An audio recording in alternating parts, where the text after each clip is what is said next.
ngebahas modul praktikum kimia farmasi analisis kualitatif. Sekarang kita mau bahas tentang identifikasi sulfonamida. Apa sih itu identifikasi sulfonamida, jenis-jenis serta contoh obatnya? Yuk kita lihat. Pengertiannya, sulfonamida itu adalah senyawa yang bersifat antimikroba yang merupakan turunan sulfanilamid 4-aminobenzena sulfonamida, di mana satu atom H pada gugus sulfonamida diganti distitusi dengan gugus lain. Rumus umumnya R1 yakni H atau sisa asam, R2 rantai alifatis atau heterosiklis.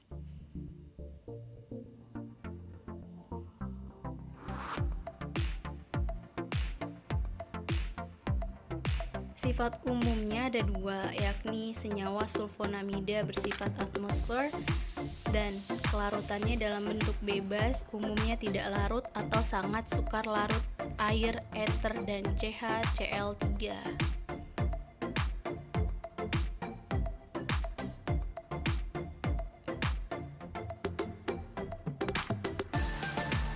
Reaksi umumnya dibagi menjadi 7, yakni yang pertama ada reaksi terhadap gugus amin primer aromatis positif. Ada beberapa yang termasuk dalam reaksi ini, salah satunya yakni reaksi dengan batang korek api. Cara melakukannya dengan cara zat dilarutkan dalam HCl encer, lalu ke dalamnya dicelupkan batang korek api yang telah dibasahi dengan HCl.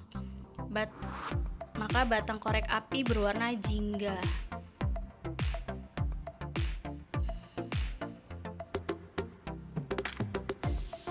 Yang kedua ada reaksi Roux. Cara melakukannya, sedikit sampel pada plat tetes ditambahkan 1 atau 2 tetes reaksi warna, tergantung pada sulfa yang diperiksa.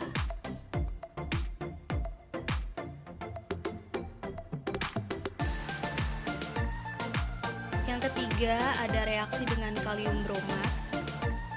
10 mg zat dalam tabung kecil ditambahkan 1 ml asam sulfat 4 normalitas dan 1 tetes larutan kalium bromat jenuh warna kuning sampai coklat ungu.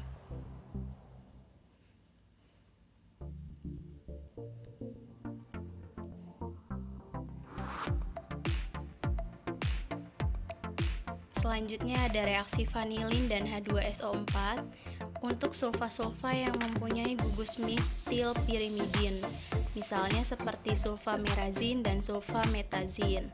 Cara melakukannya, zat pada cawan persilin ditambahkan 1-2 tetes H2SO4 dan sedikit kristal vanilin, lalu dipanaskan di atas api kecil jingga sampai merah.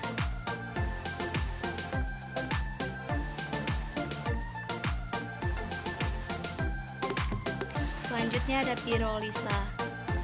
Sulfa dalam bentuk murni dipanaskan di atas titik lelehnya akan terurai dengan warna-warna yang berbeda, seperti sulfanilamid berwarna ungu, sulfatiazol berwarna coklat merah, sulfadiazin berwarna merah, dan sulfaguanidin berwarna ungu.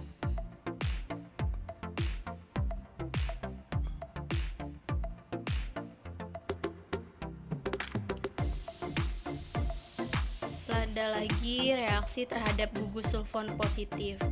Zat dioksidasi H2O2 30% atau HNO3 panas, lalu ditambahkan larutan garam barium BaCO3 atau BaNO32 putih.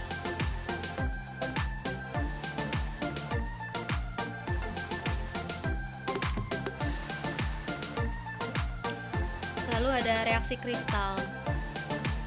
Ini contohnya, salah satu contohnya ada Fe kompleks.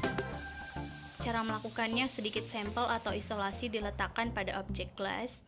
Tambahkan 1-2 tetes reaksi, tutup kaca dengan kaca tutup, panaskan pada api kecil sampai mendidih, jangan sampai kering, angkat, dinginkan, lalu amati di bawah mikroskop.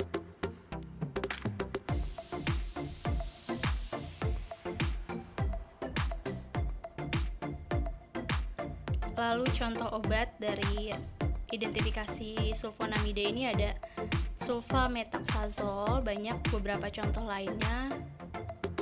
Salah satunya sulfametaxazole, yakni serbuk putih atau kekuningan, tidak berbau, mula-mula tidak berasa, lalu agak manis, tidak larut dalam air, eter, dan CHCl3, larut dalam 20 bagian etanol, 5 bagian aseton, larut dalam asam mineral, dan larutan alkali hidroksida.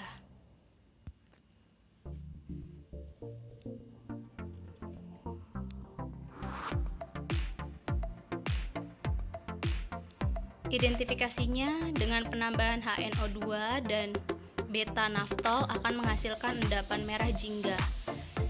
Lalu reaksi indofenol akan menghasilkan warna kuning. Lalu dengan penambahan larutan CuSO4 akan menghasilkan warna hijau.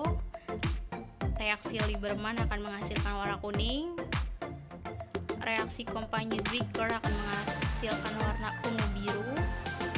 Dan yang terakhir ada reaksi kristal dengan larutan Na2HPO4.